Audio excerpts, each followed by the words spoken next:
About 9:45, we're going to be doing part two. And right now, I just wanted to go over this story. I think it has some significance. Last night, we ended up cracking basically all of the basic initials, all of the, like a dozen names. Some of the names were very clear, like Bill Clinton. If you guys want to see that, you can watch part one. I just want to move forward tonight because we spent a lot of time on 9 pages because we were kind of laying the groundwork. We were figuring out the airport codes, the basic ones.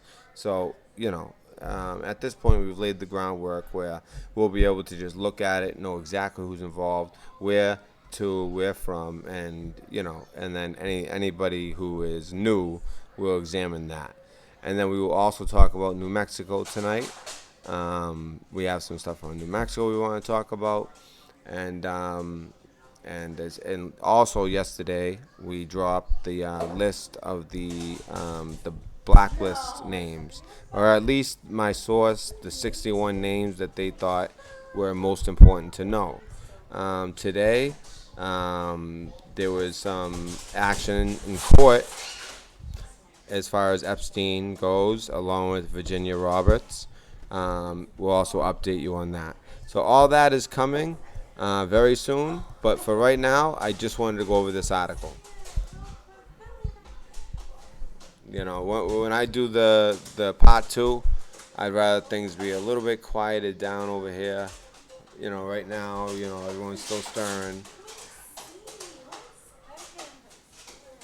So SK was Sarah Kellen.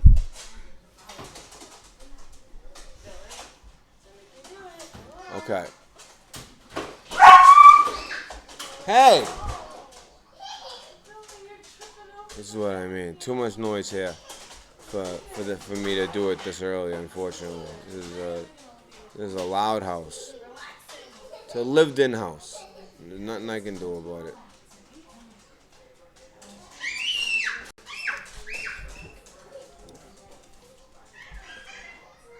Unbelievable. All right.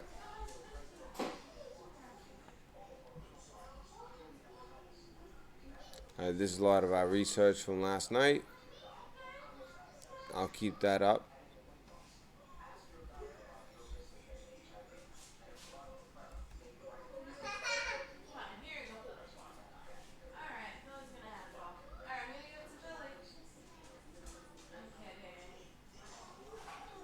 Where is this thing? I just had it. Ah, man.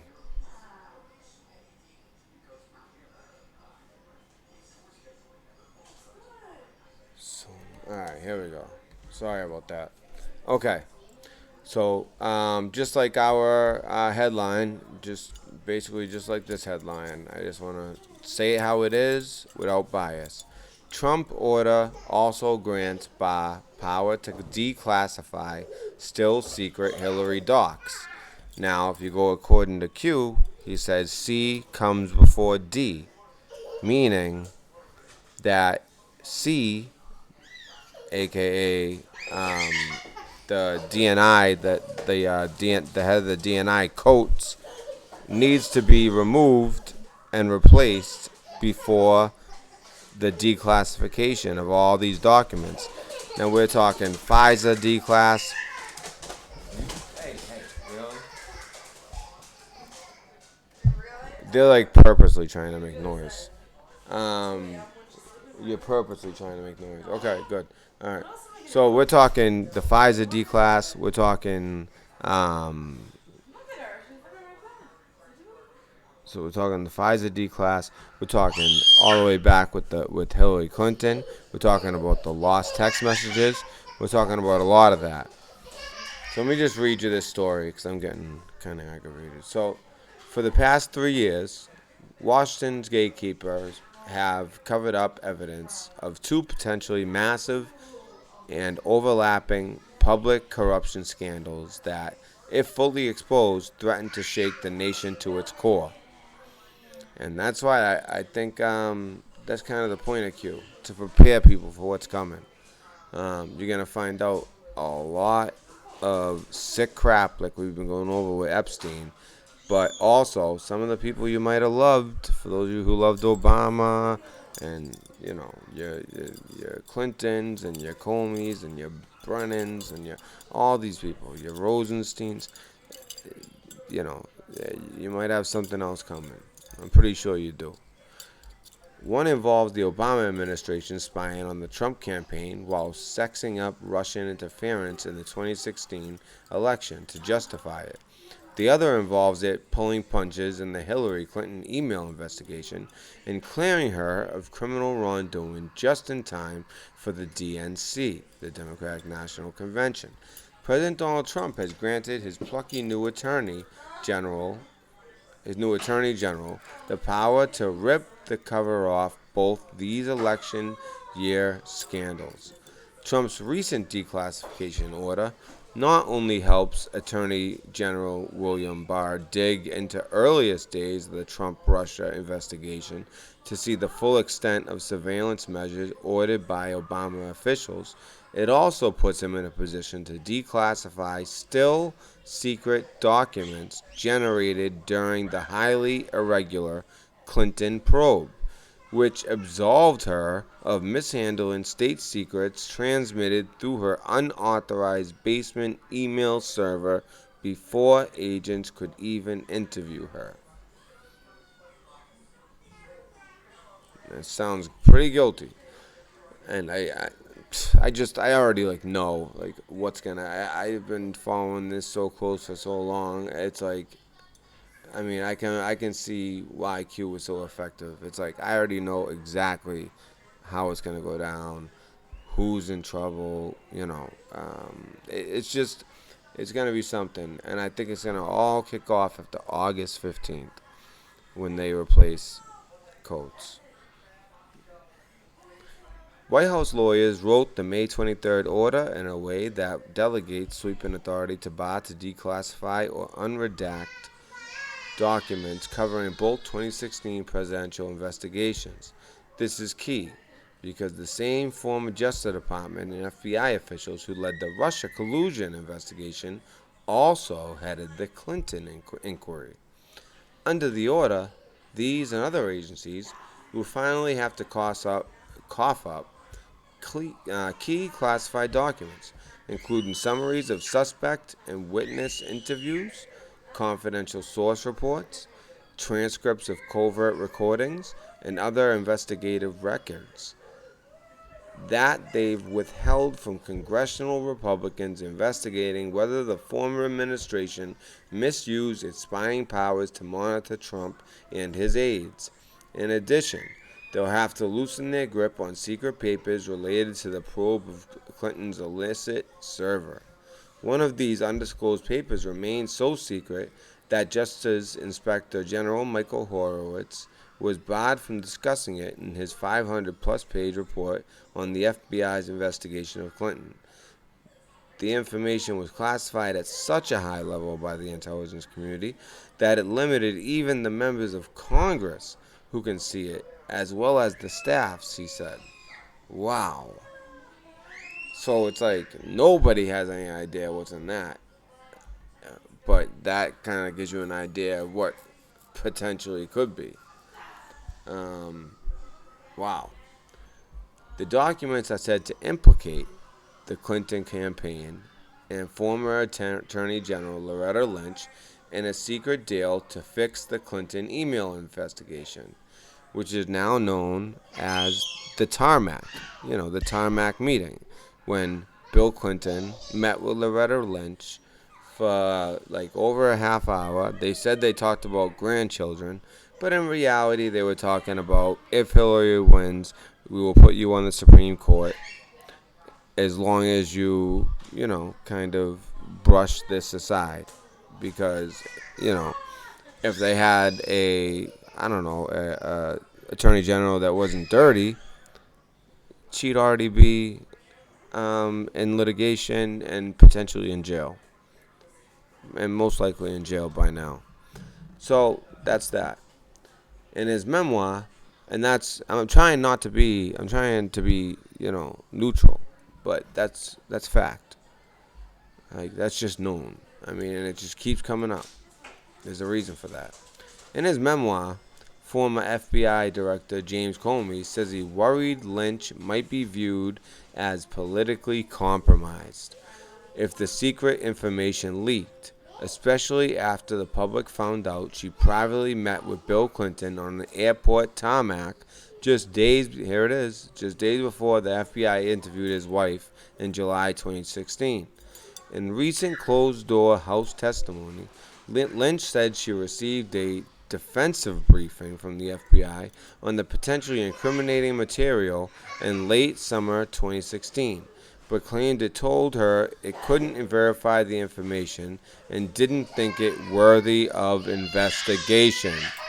Well, here we are in 2019, in the summer of 2019, 3 years later, and it's not just worthy of investigation.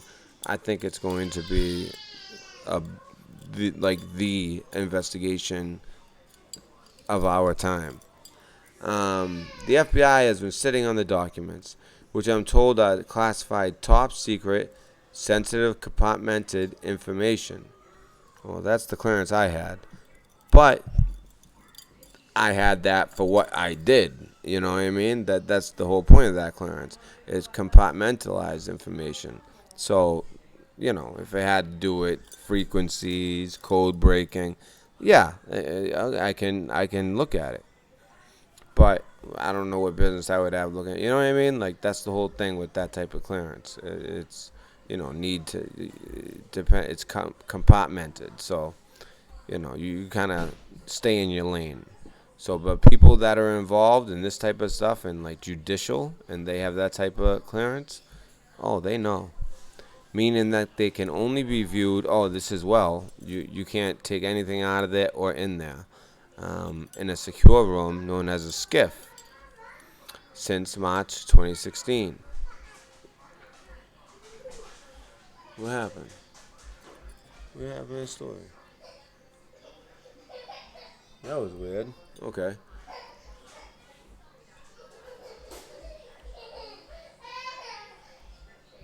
The CIA and Office of the Director of National Intelligence also have copies and are keeping them under tight seal. ODNI is the intelligence hub through which all requests and approvals for declassification normally flow.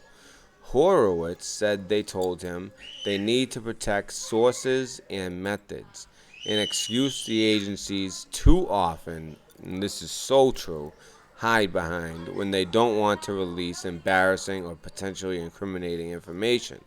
But Trump's order gives Barr unilateral authority to declassify any information classified under Obama's Executive Order 13526, including intelligence sources or methods. Count on Barr also freeing up a highly classified May 2016 memo drafted by Clinton investigators for higher-ups at Justice's National Security Division.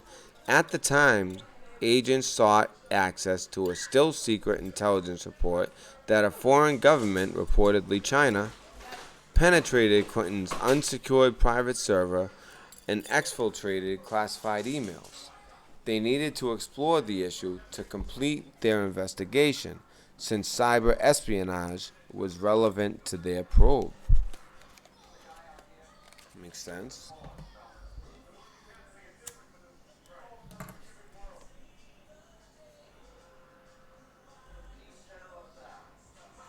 But this was the same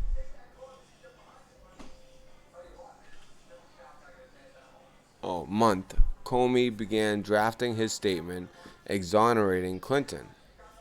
Let me put this full screen.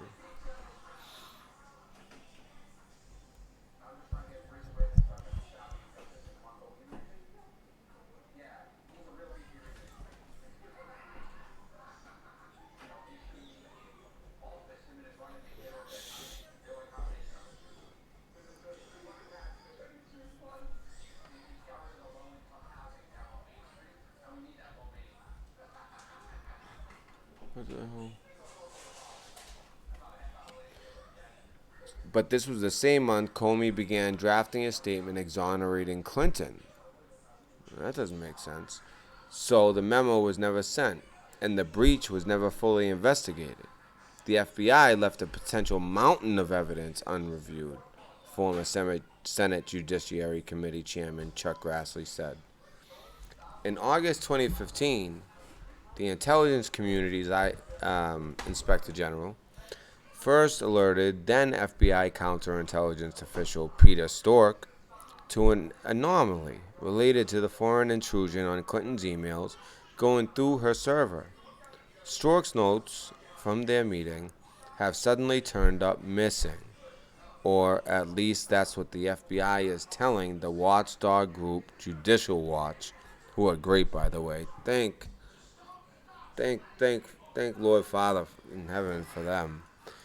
After it FOIA'd them. Freedom of Information Act, for those of you who don't know that one. It takes some time, but you'll get it. Heavily redacted, but you'll get it. For obvious reasons, the FBI is loath to see these documents exposed. But Barr has the power to ferret them out, along with other hidden Clinton data. Among them are intelligence reports shedding light on the suspicious Uranium One transaction. If you guys haven't heard of that, that is a rabbit hole that doesn't lead nowhere. There's gold at the bottom of that one. Transaction the former Czech Secretary of State approved for Moscow. Or gold, I should say, as millions poured into her husband's wallet and their foundation from Russia. Interestingly, Trump's declassification memo also orders the Energy Department's cooperation in the declassification effort. And Barr has previously stated he believes there is a strong basis for investigating the Clinton-Russia deal. You guys starting to see what might be going down? And for those of you guys who were tricked, there's no shame in that. But do you see the tactics? You basically just accuse your opponent of what you're guilty of. It sounds so stupid and simple, yet extremely effective, right? Well, they never thought she would lose. Comey and her other former Obama law enforcement and intelligence officials are wringing their hands over the move. They warn that Barr could burn U.S. sources and assets, even leak valuable methods and techniques used by spooks, aka, they could, in the Navy they used to call us spooks, but spooks are really like CIA. Former CIA director, John Brennan fears the Attorney General will declassify secrets willy-nilly and imperil national security. Well, of course he thinks that, because he's probably like public enemy number one. Yeah, baby? What's that? Whoa, cool. Thank you. Their warnings are a red herring. Trump's memo directs the Attorney General to first consult with agency heads before declassifying materials. You see? And Barr, who started his career in the CIA, by the way, has vowed to do just that. I know how to handle classified information, he said, and I believe strongly in protecting intelligence sources and methods. So the fact that Brennan would say that, you know. Oof. I think he's going to get it the worst, because the fact that, they did, Horowitz did recommend certain charges against Comey, or at least a prosecution, and go to court and prosecute him with some charges, and Barr declined. So there might be some flipping going on. Either that, or I like to say it's like a mob boss. Why get him on assault and battery when you can get him on the RICO Act? That's how I kind of look at it. But it might be flipping. But if it's not, but they might not even give them the ability to flip. So someone of that stature who did that much. Olivia, no, don't. Hey, you don't do that. Yeah, you gotta go in nuts. It's 9:30. She's like that. All right.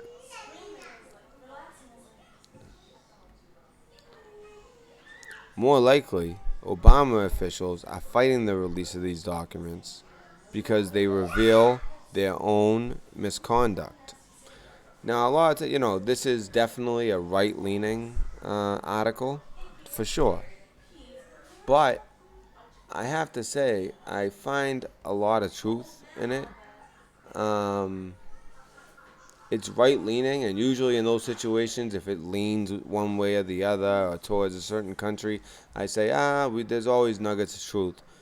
In this one, I think that it leans right, but there's a boatload of truth to it. So that was actually the end of the article. Let me just make sure. Yep. More likely, Obama officials are fighting the release of these documents because they reveal their own misconduct. And by the way, just to give credit where credit is due, that was written by Paul Sperry, formerly Investors Business Daily's Washington bureau chief. And he's a senior reporter for Real Clear Investigations. And I think he did a good job of laying it out and laying out the facts and kind of giving people an idea of what to potentially expect once Coates is removed. And we'll be getting right to this. Like I said, I was saying 9:45. At this point, I'm thinking more like 9:55 or 9:50. So another 25 minutes, I would say. And we'll be getting to part two. And like I said, we have some information that just broke in court today. We're going to have some more in New Mexico. But most importantly, we're going to continue with this flight log. And it's totally unredacted. All right? There's versions out there that are redacted, but this is totally unredacted. We're going to go through it. We cracked like 12 names, and it took some time, but we cracked them. Probably more than that, actually. But I say about a dozen, but actually it's probably more like 15 names we cracked. Some of them were, I feel like we really got lucky, and to the point where I had to end the show when around 6:30 in the morning, we cracked it, and I got so excited I clapped my hands really loud and woke up the baby. Well, she's 2.5, but my toddler. So, please, I hope to see you all then. And until then, I just want to, first of all, just let you guys know what to expect tonight. And until then, let me just check chat real quick, just to make sure. Because every time I check chat, like I'm learning something here tonight.